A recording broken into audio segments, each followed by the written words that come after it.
आज हम लोग श्री श्यामानंद प्रभु पर राधा रानी की कृपा के बारे में पढ़ेंगे।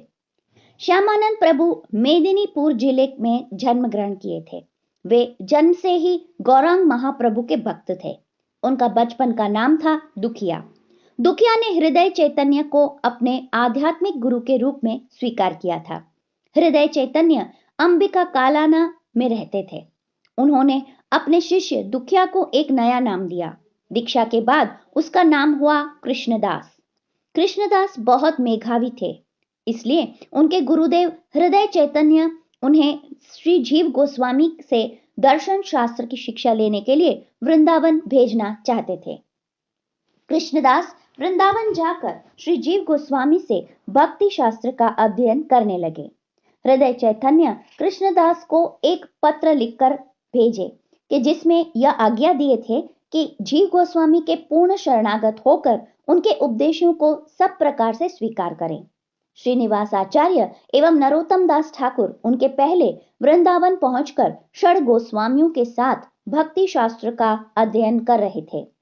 श्रीनिवास आचार्य एवं नरोत्तम दास ठाकुर के सानिध्य में कृष्णदास सुखपूर्वक शास्त्र का अध्ययन करने लगे। श्रीमद् भागवत से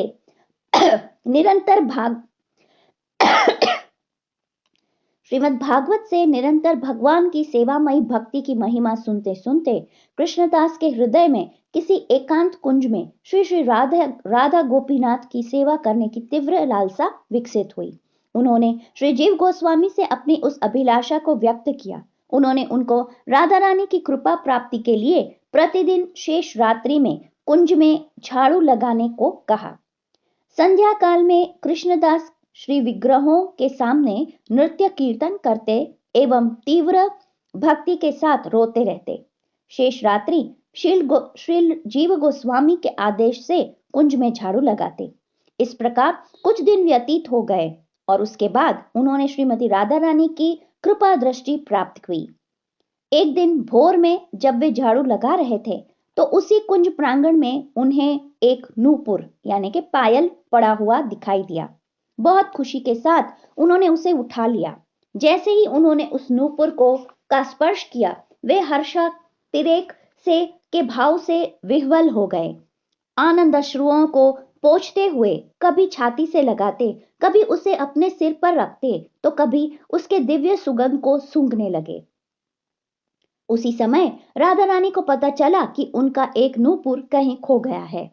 अत्यंत उद्विग्न होकर उन्होंने ललिता देवी को नूपुर खोजने के लिए सेवा कुंज भेजा। ललिता देवी समझ गई कि राधा रानी अवश्य कुछ विशेष लीला प्रकट करने के लिए अपना नूपुर वहां स्वेच्छा से छोड़ आई हैं। बिना किसी से कुछ कहे वे सेवा कुंज की ओर प्रस्थान की। उस समय लगभग सुबह हो चुकी थी। ललिता देवी एक साधारण दासी के वेश में कृष्णदास के सामने गई। उन्होंने कृष्णदास से नूपुर के विषय में पूछा। कृष्णदास बोले, हाँ, मैं एक सुनहरा नूपुर पाया हूं। यह नूपुर क्या तुम्हारा है? ललिता, नहीं, यह मेरा नहीं है, यह मेरी प्रिय सखी का है। कृष्णदास, कैसे यह नूपुर यहाँ आया? ललिता, मेरी सखी कल रात्रि में यहाँ फूल चुनने के लिए आई थी। अंधेरे में वह उसे यहाँ खो दी। कृष्णदास, तो अपनी नूपुर लेने के लिए वह स्वयं क्यों नहीं आई? ललिता, वह एक बहुत प्रतिष्ठित परिवार की बेटी है। अभी सवेरा हो गया है। संकोचवश वह इतना सुबह घर से बाहर नहीं निकल सकती, इसलिए उसने उसे खोजने के लिए मुझे भेजा है। कृष्णदास समझ गए कि इस घटना में अवश्य कोई रहस्य है। फिर उन्होंने कहा, यह अत्यंत मूल्यवान नूपुर है। मैं ऐसे आपको नहीं दे सकता हूं। आप जरा समझने का प्रयास कीजिए। अपने सखी को यहाँ लेकर आइए और नूपुर लेकर जाइए। मैं नाप कर देखूंगा कि यह नूपुर उसके पांव की है या नहीं। ललिता देवी समझ गई कि वास्तव में सब राधा रानी की ही ये कोई नई लीला और उसके लक्षण हैं। वह श्रीमती राधिका के पास वापस लौटी और जो कुछ कृष्णदास बोले थे वह सब उन्हें सुना दिया। फिर राधा रानी ललिता सखी के साथ सेवा कुंज में गई। कृष्णदास के पास जाकर राधा रानी अपने हाथ पसार कर कृष्णदास से नूपुर मांगी। बहुत आश्चर्य के साथ कृष्णदास ने कहा, आपको देखकर वास्तव में ऐसा लगता है कि आप बड़े घर की बेटी हो। यह कैसे संभव है कि आपका नूपुर यहाँ कुंज में पड़ा था? श्रीमती राधा उत्तर दी कि कृष्णदास, यहाँ हमारा निकुंज मंदिर है। प्रति रात्रि मैं लीला करने के लिए यहाँ आती हूँ। महासंभ्रम व प्रेमानंद में विभोर होकर कृष्णदास बोले, अब मैं समझ गया कि आप अवश्य निकुंजेश्वरी हो। यदि यह सत्य है तो हे निकुंजेश्वरी, हे देवी, अपने सुंदर अप्राकृत स्वरूप का मुझे दर्शन दीजिए। इसी जीवन में आपका स्वरूप देखने की मेरी अभिलाषा को कृपा करके पूरा कीजिए। श्रीमती राधा रानी मुस्कुराते हुए बोली, अभी तक मेरे स्वरूप दर्शन के लिए तुम्हारे पास दिव्य दृष्टि नहीं है, किंतु अब मैं तुम्हारे सेवा के लिए तुम्हें एक विशिष्ट आशीर्वाद दूंगी। श्रीमती राधा रानी कृष्णदास के हाथ से नूपुर लेकर पहले उसे व्रज रज में स्पर्श कराई, फिर उसे कृष्णदास के मस्तक पर रखकर बोली, कृष्णदास, तुम निष्कपट हृदय से एकाग्रता पूर्वक मेरे अत्यंत प्रिय निकुंज की सेवा में लगे हो। इस प्रकार लगे रहो। इस प्रकार तुम्हारा हृदय कुंज की तरह पवित्र हो गया है। तुम्हारी शुद्ध सेवा के सूचक रूप में व्रज धूलि से अंकित यह तिलक सर्वदा तुम्हारे ललाट पर विद्यमान रहेगा। मेरी सेवा करके तुम किस प्रकार आनंद अनुभव करते हो, मैंने स्वयं उसे देखा है। तुम्हें अपनी निष्ठापूर्वक भक्ति द्वारा मुझे प्रसन्न किया है। मेरा नाम श्यामा है और तुम अपनी सेवा से मुझे आनंद प्रदान करते हो, अतः आज से मैं तुम्हारा नाम श्यामानंद देती हूँ। ललिता सखी आगे आकर श्यामानंद को एक गुप्त मंत्र दी। फिर उसने श्रीमती राधा रानी को बोला कि हे सखी, तुम कृष्णदास पर कितनी कृपा करी हो। अब कृपा करके एक बार अपने स्वरूप का दर्शन इसे करा दीजिए। यह इसकी उत्कट लालसा है। कृपा करके उसे पूर्ण करो। तब बिजली की क्षणिक कांध के समान श्रीमती राधा रानी श्यामानंद को अपना स्वरूप दर्शन कराई।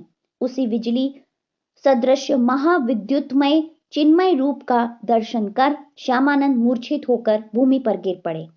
कुछ समय के बाद श्यामानंद पुनः होश में आए। वे तुरंत जीव गोस्वामी के पास जाकर उन्हें सब कुछ बता दिए। जीव गोस्वामी श्यामानंद का आलिंगन किए। तभी से सभी व्रजवासी उन्हें श्यामानंद के नाम से पुकारने लगे। कृष्णदास के तिलक, नाम, यहाँ तक कि उनके इष्ट मंत्र तक बदलने की सूचना अंबिका कालाना में हृदय चैतन्य तक पहुंची। उन्होंने कृष्णदास को तुरंत वापस आने का संदेश भेजा। कहीं कहीं ऐसा भी उल्लेख है कि हृदय चैतन्य तुरंत वृंदावन के लिए चल पड़े।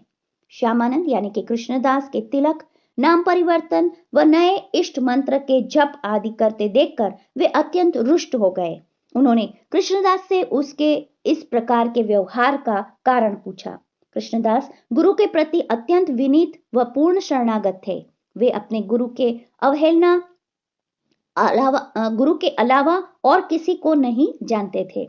उन्हें पूर्ण विश्वास था कि उन्होंने उस अप्राकृत संपदा को गुरुदेव के कृपा बल से ही प्राप्त किया था। इस प्रकार सरल शरणागत मनोभाव से कृष्णदास उत्तर दिए कि हे पूज्यपाद गुरुदेव, यह सब कुछ आपके कृपा से हुआ है। हृदय चैतन्य क्रोधित हो गए एवं अपने वस्त्र से कृष्णदास के ललाट का तिलक मिटाने का प्रयास किए, किंतु वे आश्चर्यचकित थे कि जितना अधिक वो उसे रगड़ते थे, तिलक उतना ही अधिक साफ और स्पष्ट हो जाता था।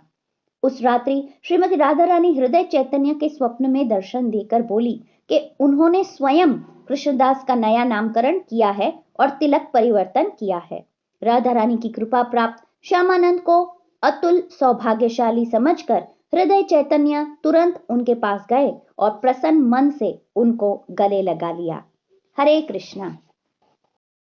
Thanks for watching this video and please do subscribe to our channel and press the bell icon for getting new updates. Thank you.